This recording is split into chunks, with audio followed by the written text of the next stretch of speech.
The Jeep Cherokee's back, and this time it's completely reimagined for 2026. But the question is, does it live up to its legendary reputation while also meeting the expectations of today's buyers who demand fuel efficiency, modern tech, and family practicality? Let's dive in and find out. When we think about the Cherokee's past, it was known for rugged off-road ability, but often criticized for feeling big on the outside and small on the inside. Now, Jeep has redesigned it from the ground up, moving it to the versatile STLA Large platform, which can support everything from combustion to hybrid and even EV setups. For now though, Jeep has launched it as a hybrid SUV with standard all-wheel drive.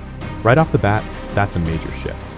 But does it still feel like a Jeep? Looking at the exterior, it certainly does. You get that unmistakable 7-slot grille up front, squared off body lines, and a more athletic stance compared to the soft, curvy design of the old model. The grille itself is sleek and upright, flanked by slim LED headlights that sharpen the front fascia. Some might say the look is a bit more conservative than radical, but that's exactly what makes it feel authentically Jeep. Alloy wheels start at 18 inches on the Laredo and can go up from there, while the Overland trim adds more premium touches. Around back, the taillights are modern, crisp, and wide, giving it a planted look. Jeep even squared off the rear to maximize cargo space, and you can really tell the difference compared to the old Cherokee's rounded tail. Dimension-wise, the Cherokee is now the longest SUV in the compact hybrid class. Its wheelbase has grown by 6.5 inches, length by 6.1, and width by 1.7, though height actually dips slightly for efficiency.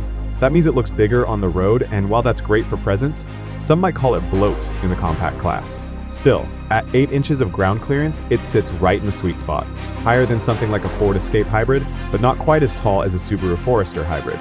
This balance keeps it capable off-road while still easy enough to live with in the city. But what about the interior?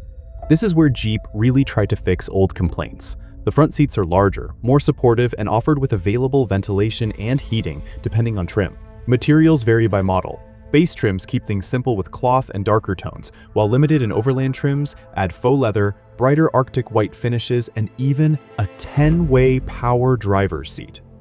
In the second row, Jeep gave passengers about an inch more legroom compared to the old Cherokee, which wasn't known for space. It's not class-leading. Hyundai's Tucson still edges it out in rear legroom, but it's a noticeable improvement. Cargo is another area where Jeep made big strides.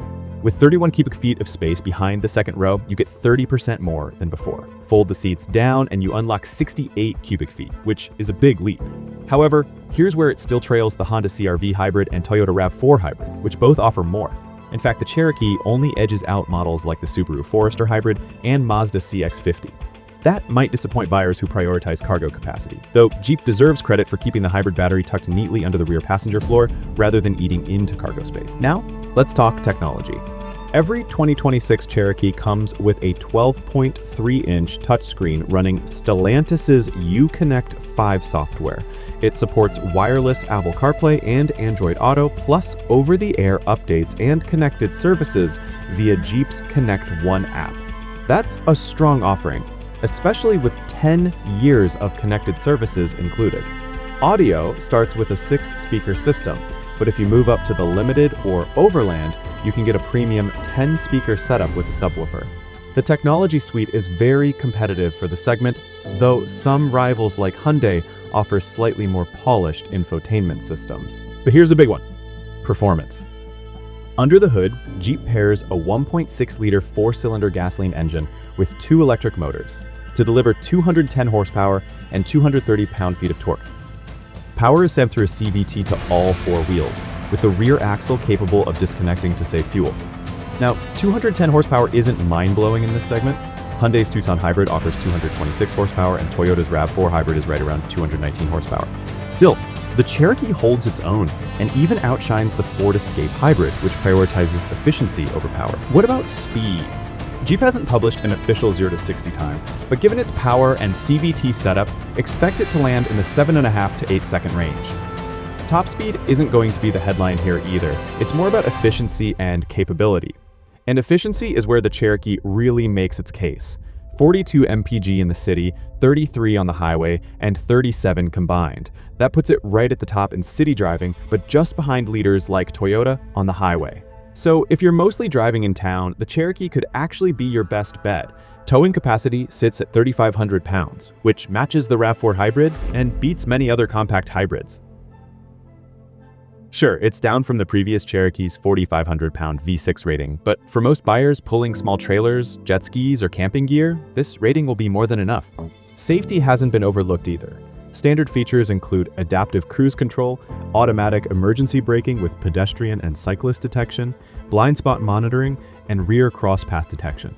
Because I did get American, I want a bigger hat. That's a very complete suite, and with Jeep's track record, you can expect solid crash test results once NHTSA and IIHS release them. Let's talk about price. The Cherokee starts higher than most of its competition. The base model will be $36,995, the Laredo at $39,995, the Limited at $42,495, and the Overland tops out at $45,995. That's steep compared to the Toyota RAV4 Hybrid, which starts around $32,000, or the Honda CR-V Hybrid at $34,000. Jeep is clearly banking on its name and the all-wheel drive standard setup to justify the premium. But for buyers looking for pure value, this could be a sticking point. So how does it stack up against competitors? Against the Toyota RAV4 Hybrid, the Cherokee offers better city fuel economy and more off-road credibility, but loses on cargo space and long-term resale value. Compared to the Honda CR-V Hybrid, the Cherokee brings stronger towing and more rugged looks, but can't quite match the CR-V's interior spaciousness or Honda's reputation for reliability. It's really a trade-off. Jeep gives you character, capability, and strong city efficiency, while its Japanese rivals focus more on practicality and long-term value. At the end of the day, the 2026 Jeep Cherokee is a fascinating return to form. It's bigger, more fuel efficient, and more technologically advanced than ever before. But it's also pricier, and still not the best in areas like cargo and rear passenger space. Jeep fans will love the blend of tradition and modern efficiency, while shoppers cross-shopping might hesitate when they compare it directly to a RAV4 or CR-V. So what do you think? Has Jeep done enough to make the Cherokee a true contender in today's hybrid SUV market? Or would you still go with a Toyota or Honda for their value and practicality? Comment your thoughts down below. I'd love to hear which SUV you choose and why.